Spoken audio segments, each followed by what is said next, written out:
tal. Podia passar 2, 3 dias em Porto Alegre, um dia, 2, tem que ter algum motivo para ficar. Atrativo. Não é isso? É verdade. Então, essa orla com o cais, que bem, Deus queira que um dia eu veja, além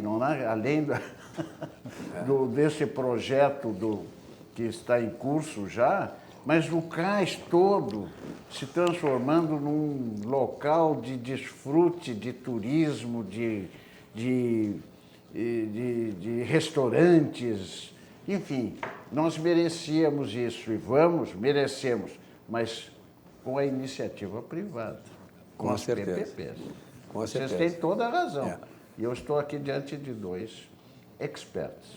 Com certeza. Dia 12 de junho, que te lembra? Dia dos Namorados. Tu está meio romântico já, né? Desde semana passada eu vejo que... Eu sou eterno romântico, eu e o Lulu Santos. Tu está bem romântico. Então, olha aqui, eu vou te dar uma sugestão para tu e a tua namorada. Galeto de Paulo. Faça agora a sua reserva para o Dia dos Namorados. Olha, doutor Paulo Olímpio, ó. 3325-1332, Marcos Vinícius. Galeto de Paulo, no Poa Boulevard, lá do Laçador. Brinde com espumante, decoração romântica e mimos. Só não faça como o Ayrton Bernardoni, que perguntou se ele pode chegar lá, pegar o brinde com o espumante, os mimos e ir embora para casa. Não, sem namorada. E sem namorada. Não, ele tem namorada. Mas ele queria ir só pegar os mimos, não, pegar o brinde, pegar os mimos e ir para casa. Não, o governador ele tem que ficar lá e degustar o galeto de Paulo. Realmente maravilhoso, não é, doutor Marcos Vinícius? Então, se o espumante é grátis, então vou ter só o espumante. Só o espumante. Ele queria o mimo, ele queria os mimos também, né? Ele queria saber dos mimos e dos espumantes. Calma, Bernardoni, calma. Olha aqui, ó, Vidrobox, vidros temperados e laminados, vidros para envidraçamento de fachadas, portas com bolas hidráulicas, portas automáticas, fechamento de sacada, que é uma coisa que o gaúcho faz muito hoje, até pelo nosso clima que está chegando, né? Frio, chuva, aquele vento, né? Entra aquele cortante. Então, fechamento de sacadas é um grande lance para você. Vidrobox, vidros gerais, 3302-4343. E, claro, né? O Vinhos do Mundo. Se preferir, faça suas compras sem sair de casa. Compre pelo telefone e WhatsApp, entregas em até 24 horas, Porto Alegre, compras acima de R$200. Aí está a loja aqui na Cristóvão Colombo, né? Vinhos do Mundo. Temos a loja lá na Alameda Alípio César, 30 23 70 10. São as duas e mais a terceira que temos lá no centro, no coração do Menino Deus. Vinhos do Mundo. Sim, doutor Paulo. Falando em vinhos do mundo, que eu sou aqui da Cristóvão Colombo, eu frequento, né? Mas alvissareira notícia com a reclusão do povo, o consumo de vinho. Vinho gaúcho. Gaúcho. É. Né? A safra foi excepcional. Esse ano. Então, há aspectos positivos. O nosso agronegócio vai ser a grande alavanca, Valdir, a meu juízo, para ver aquilo que o Paulo Guedes quer, uma recuperação em V. Quer dizer, vai ao fundo do poço e sobe, porque o mundo precisa de alimento e nós temos a matéria-prima. As nossas commodities, a nossa indústria realmente sofreu, padece, não vai no mesmo embalo, mas o nosso agro vai ser a nossa redenção. Com certeza. Aliás, o Jornal do Comércio traz notícias importantes, além de uma notícia ruim, né, que é essa aqui da perda de arrecadação do Rio Grande do Sul, né, com esta crise, 1,3 bilhão de reais, isso aí equivale a uma folha de pagamento, doutor Paulo Olímpio. Se perder uma folha de pagamento... Seca diminuiu também a nossa colheita. É verdade. Tivemos prejuízo também nessa área, né? De qualquer maneira, eu quero lembrar que o Jornal do Comércio, para nós aqui, eu que trabalhei no Jornal do Comércio durante 13 anos... há mais de 20 anos. Exatamente. É o melhor jornal do Rio Grande do Sul. Aqui não tem notícia dissimulada, não tem...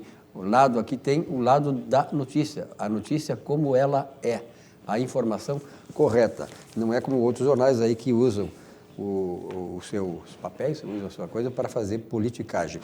Olha, aliás, sobre isso aqui, o Jornal do Comércio está dando uma informação hoje muito importante. A Bolsa de Valores está quase chegando aos 100 mil pontos de novo, está voltando aos 100 mil pontos que ela atingiu lá no começo de fevereiro, antes do coronavírus. E isso significa, doutor Paulo Olímpio, Marcos Vinícius e Valdir, porque a Bolsa de Valores é um termômetro muito maior, muito mais concreto, muito mais realístico do mercado do que a questão da variação cambial. Porque ali na Bolsa de Valores é que são negociadas as ações das empresas brasileiras, chamadas grandes empresas de capital aberto.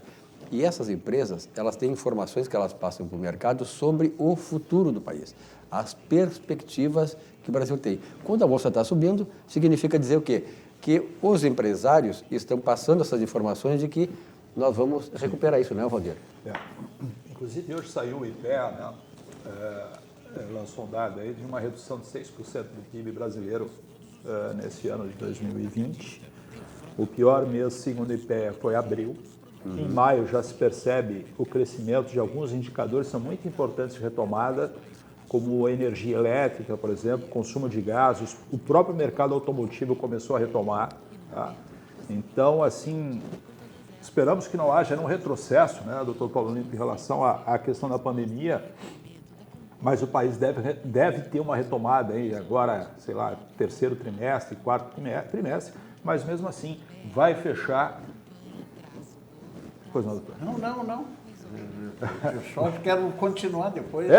Mesmo assim, a expectativa é de queda de 6% do PIB. Isso, obviamente, é bastante ruim, né, por vários aspectos, mas eu diria o seguinte, né, concordo totalmente com o doutor Paulo Olímpio, já disse isso aqui, na verdade, a retomada se dará pelo agronegócio. Né? A China que é o nosso principal parceiro comercial, comprador hoje, comprando muito, principalmente soja, né, cereais e carne, tá? Isso deve aumentar no futuro. Nós tivemos uma quebra, principalmente no Estado do Rio Grande do Sul, ocasionada pela seca. Entretanto, o Brasil deverá bater um recorde na sua safra desse ano. Né? Então, todos os sinais no agronegócio são excelentes. Concordo com o doutor Paulo Olímpio, eu acho que no Brasil houve uma desindustrialização em razão de vários aspectos, e um deles, inclusive, é esse que nós estamos discutindo hoje. Né? Muitas das nossas empresas foram produzir na China. Tá? Exportaram tecnologia, investimentos e tal, e agora nós ficamos 5 anos em crise também, né? Isso também deve ser levado em consideração. Tá? Agora, não há a menor dúvida, é através do agro, através do setor primário que o país e também o Estado do Rio Grande do Sul pode dar a volta. Sim, mas essa onda aí, isso que tu está dizendo, Valdir,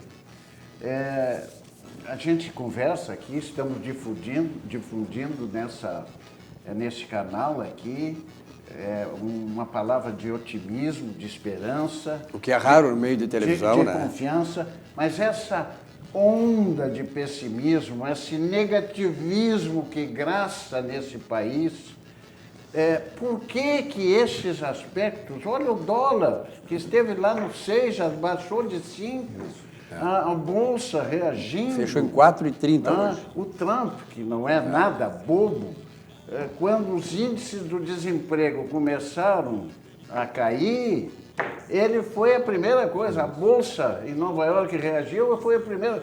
Tá bem, estamos com essa pandemia, mas veja bem, estamos aí reagindo. Por que o nosso presidente também, quando sai ali naquela bancadinha ou em qualquer lugar, não vende isso, não saia das provocações de Covid, de coisa, e vender essa ideia positiva? Eu vou fazer um contraponto aqui com o doutor Paulo Olímpio, com todo respeito, que é o seguinte. Hoje, o presidente tem uma reunião ministerial, a única empresa aqui no Rio Grande do Sul que cobriu, eu não vi nenhuma outra grande rede, anunciou extraordinários investimentos na rede ferroviária do Brasil. Por exemplo, a reativação da linha Uruguaiana-Rio Grande para cargas, a reativação de linhas ferroviárias para passageiros no Brasil, inclusive Uruguaiana-Porto Alegre. Isso é da maior importância, ninguém falou nada nisso. Então, ele falou também da Ferrovia Norte-Sul, que ele está fazendo e vai terminar no ano que vem. Vai ser uma mão de obra, uma mão extraordinária no escoamento da safra, lá sobretudo em Goiás, aquela área de Mato Grosso e tal, aquela região é muito forte. E as estradas, a gente vê aí, Essa mesma rede Goebbels, que não dá notícia boa, ela só mostra, por exemplo, as estradas completamente deterioradas, né? Os caminhões tudo afundados, pois o Bolsonaro está resolvendo esse problema. Sim, isso não sai. Sim, mas tem que sair. É, então, mas ele não sai. O que está falhando? É a comunicação. Então tem que fazer sair. É proativo, é construtivo. Essa notícia das ferrovias, eu que fui um usuário de... Fomos. Tu para Uruguaiana, pegaste o húngaro. Não, eu sou da Maria Fumaça ainda. O antigo Maria Fumaça, depois o Minuano, depois o húngaro. Eu pegava em Carazinho, o paulista, vinha por Tupanciretã, Cruz Alta, parando nas estações. Comi muita galinha com farofa naquele... pastel na parada, namorando as gurias. E tem mais uma coisa, eles tinham é verdade, eles tinham um trem, um dos vagões era o refeitório. Ali eles fritavam pastéis, a gente levava galinha com farofa. Aquela bandeja com pastelzinho. Com pastelzinho feito na hora. Era uma maravilha, né? Tu passava uma noite viajando aqui para Uruguaiana, mas era uma festa só. Era uma festa só. Né? E vai voltar. Vai voltar. Mas é inconcebível um país continental como esse não ter ferrovias norte a sul, leste a oeste. Né? Eu me lembro que sempre se sonhou com uma ferrovia que ligasse São Paulo, passava aí por Curitiba, Florianópolis, Porto Alegre e Buenos Aires. Que imagina que viagem é essa? Aquela ferrovia lá, como é lá na Europa, lá que liga a China, Tinha a Transiberiana. Transiberiana, exatamente. Pelo amor de Deus. Olha aqui, eu quero lembrar para vocês o seguinte, nós estamos daqui a pouco indo para o final do programa, mas eu quero lembrar do papel do Centro de Integração Empresa Escola do Rio Grande do Sul. O CIE que faz um trabalho extraordinário, eu tenho a certeza, doutor Paulo Olímpio, Marcos Vinícius e Valdir, que o CIE está preparando agora uma reconversão na sua qualificação de jovens, porque o coronavírus vai trazer uma série de novidades, de imposições novas, né, doutor Marcos Vinícius, do ponto de vista da organização do trabalho. E o Centro de Integração Empresa Escola do Rio Grande do Sul atua como agente de promoção do desenvolvimento social, respeitando as diferenças e fornecendo meios para que a inclusão seja conquistada com dignidade e qualidade. Um mundo de oportunidades para você mudar a sua história. Aliás, o jovem, ela preparado pelo CIE, muda não só a sua história, mas muda a história da sua vida e da sua família. O CIE presta um papel importante para o desenvolvimento assim dos nossos jovens. Vamos à mensagem do Centro de Integração Empresa Escola do Rio Grande do Sul. Há 50 anos, o CIERS trabalha na geração de oportunidades de aprendizagem e de estágio para que milhares de jovens possam transformar suas trajetórias em histórias de sucesso. Já são mais de 1.800.000 jovens beneficiados em programas de estágio e aprendizagem. 50 mil empresas parceiras renovando ideias, estruturas e processos com a energia e criatividade da juventude. O CIERS acredita no desenvolvimento humano, social e profissional, visando a construção de uma sociedade mais justa e com oportunidades para todos. Conheça mais sobre todos os programas do CIE. CIE 50 anos, uma história de infinitas oportunidades. Não. Esses guris não sabem o que é bom. O doutor Marcos Vinícius diz que nunca andou de trem, quer dizer, então... Eu andei do aeroporto até o mercado público no trem Uber, né? Eu vou te dizer uma coisa que Aristóteles já dizia, ele tinha um livro chamado Mundo Animal, e ele, se referindo à relação do homem com o cachorro, Aristóteles dizia que aquele camarada que não gostasse de animal, ser humano, era um ser humano incompleto.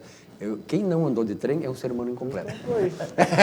É um ser humano incompleto. Agora, realmente, a gente conta as histórias de trens. Agora, deixa eu falar só a questão dos trens. Assim, existe um questionamento mundial em relação à questão que diz respeito à produção de trens. 70% da produção de trens do planeta é controlada pela China. Então, assim, eu acredito, inclusive, que esses recursos, né, que serão investidos aqui, não só no modal ferroviário, mas em outros modais também, com grande necessidade de investimento, acredito que são recursos originários de uma relação aí com o governo chinês. Tá? Uhum. Não sei se é ruim, não sei se é bom, né? O futuro dirá.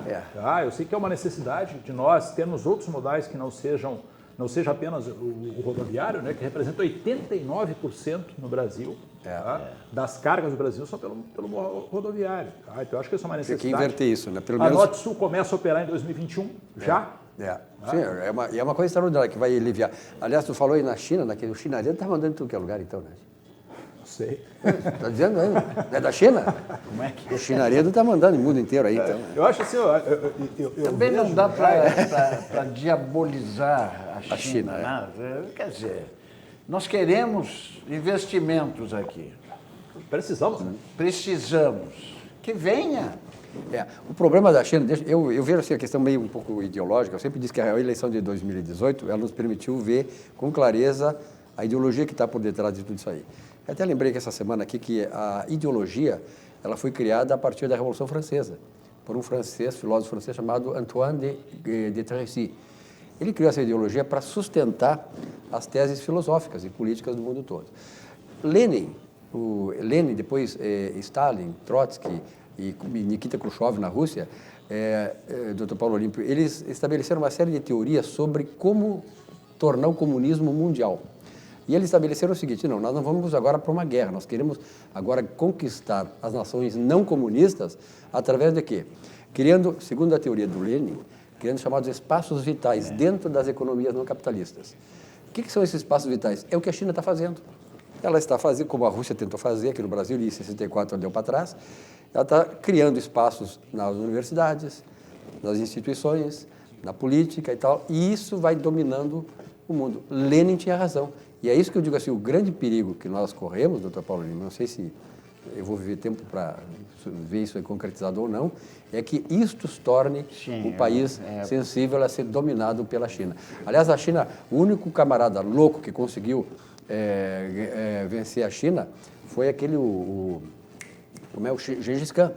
O Gengis Khan, ele acabou com Pequim. Lá no século XIII, ele invadiu Pequim e matou todos os habitantes de Pequim. Dizimou os habitantes de Pequim. É o único cara que conseguiu fazer com que a China se curvasse para ele. Depois é o que se viu. Agora, há situações e situações. Veja bem, 1,5 bilhão, $1,5 bilhão. 1 bilhão e 500 milhões de habitantes. Põe os 33 partidos do Brasil para fazer o governo de 1,5 bilhão. Não organiza nada. Mas deixa eu só doutor Paulo Olímpio, uma democracia bem liberal.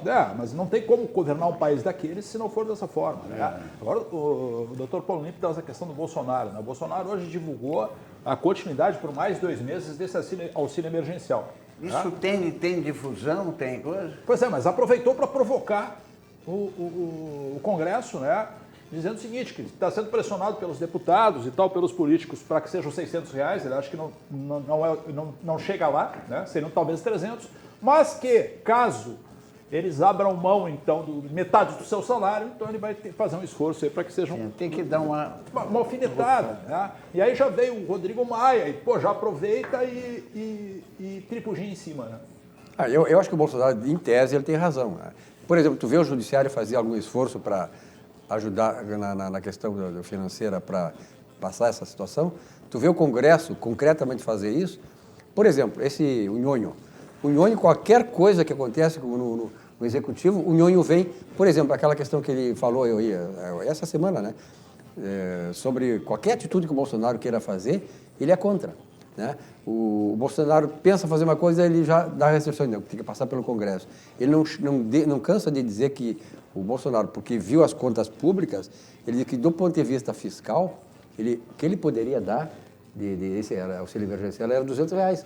Fora isso, ia comprometer barbaramente as contas públicas. E um cara responsável por cada cota do auxílio emergencial custa 47 bilhões. 47 bilhões. Para vocês terem uma ideia, a Previdência Social, ela custa para o Brasil anualmente 56 bilhões.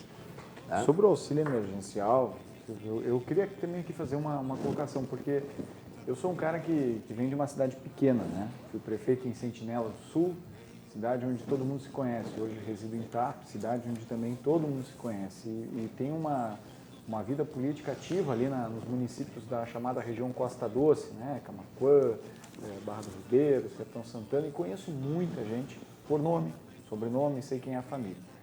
E também, até por uma certa posição política que a gente assume, as pessoas acabam nos procurando. E eu fiquei realmente assim, entristecido de verdade ao receber desde sexta-feira à tarde, depois no sábado e principalmente no domingo, muitas pessoas relatando queixas e indignadas de ver na listagem pessoas que não deveriam estar ali. Filho de prefeito, primeira-dama do município, recebendo auxílio. Empresários, filhos de empresários, filhos de grandes produtores. Realmente, assim, o auxílio emergencial foi uma belíssima ação, foi importante para injetar dinheiro na economia, para não deixar o Brasil parar, mas as pessoas se aproveitaram mais do que se imaginava. Mais do que se imaginava. Ali a gente vê gente assim, conhecendo, né? Eu moro em Tapes, na beira da lagoa, conheço gente que tem barco, jet ski, recebendo R$600. Alguns disseram assim, até nas redes sociais, eu peguei esse dinheiro porque já cansei de pagar imposto e nunca tive nada. Esse dinheiro é meu. Outros, eu peguei esse dinheiro, mas eu estou dando em cesta básica, porque nunca o dinheiro vai chegar em quem realmente vai. Então, o Brasil foi roubado há muito tempo, saqueado, as pessoas foram maltratadas. Mas essa consciência me preocupa, porque qualquer novo auxílio, se não tiver agora um cuidado mais rigoroso por parte do Ministério Público, né, por parte da Controladoria Geral da União, o dinheiro não vai ir de fato para quem deveria ir. Nós vamos ver abusos e irregularidades cada vez maiores. Lamentavelmente, isso que está dizendo é uma constatação que se tem a cada geração que passa. A lei do Gerson não foi revogada nesse país. Vamos tirar vantagem em tudo. Veja, essas compras indevidas, superfaturamentos para a saúde no meio de uma pandemia, este aproveitamento. A minha empregada vem da residência dela, lá na Zona Sul, diz que no morro, lá onde mora, chama morro, o pessoal ganha esse auxílio e compra droga. Não vai comer. Agora, esse assunto lá em Sentinela do Sul, na região. Na região, quer gente dizer... que muitas vezes critica programas sociais como Bolsa Família, e o Bolsa Família merece críticas construtivas, mas merece críticas, né?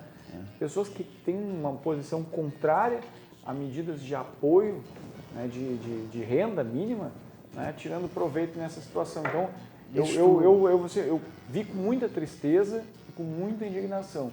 Acho que sim, um novo auxílio, eu concordo, deve ser feito, mas o calibre tem que ser muito maior. Tem que ser muito mais rigoroso. Acho que já teve condição de se ter uma noção mais clara de quem recebeu e quem não recebeu. E essa é uma questão importante. Nós estamos um ano de eleição, né? Agora até não se sabe se vai sair agora essa eleição, vai ser prorrogada, vai ser provavelmente até para dezembro. Mas a raiz de tudo isso, né, Marcos Vinícius, é quando nós escolhemos candidatos, elegemos candidatos e não cobramos deles. Né? Tem que cobrar. E essa questão da justiça social não é só o governo que tem que fazer, não são só os políticos que tem que fazer. Nós, cada um de nós, fazia a sua parte. Né? Silvio, e cobrar dos políticos. Mas agora nós não estamos falando propriamente nos que elegemos, mas sim naqueles que elegem. Exatamente. Esses que querem já querem pactuar o seu voto antes da eleição. Isso é que é doloroso. É o aspecto ético, moral dessa nação, que tem que melhorar, né? É a base de tudo. Mas assim, deixa eu dizer uma coisa para vocês até, de fato, o governo identificou, está claramente identificado, existem alguns setores, tá? Inclusive coisas até um pouco mais, diria assim, agressivas do ponto de vista, né, da situação, policiais militares que solicitaram. Então o governo está fazendo um pente fino nisso, não sei até que ponto vai conseguir fazer esse pente fino. E hoje o Paulo Guedes meio que pré-lançou um programa de renda mínima no Brasil que é absolutamente necessário. Né? E ele colocou, inclusive, o seguinte: o Brasil tinha 38 milhões de pessoas invisíveis, que não eram enxergadas por nenhum programa social, né? E que esse auxílio emergencial fez com que possibilitou isso. Se conseguisse identificar essas pessoas. Perfeito. Aliás, esse é o chamado imposto de renda negativo, né? Que a Inglaterra fez isso, a Alemanha fez isso, em situações de crise e das finanças públicas. Doutor Marcos Vinícius, obrigado pelo recado final. Não, agradecer sempre o convite aí e dizer, né, assim, que acho que de toda a questão da conversa, esse ponto aí, a CGU tem que olhar com mais cuidado aí. Muito bem. Então, Odinho, obrigado pela sua presença. Doutor Paulo Olímpio também, obrigado, uma boa semana para vocês. A você, telespectador, muito obrigado pela audiência, pela fidelidade aqui conosco no Atividade há 27 anos no ar. Tenham todos um bom descanso, uma boa noite. Amanhã estaremos de volta às 19 horas aqui na RDC TV. Até lá.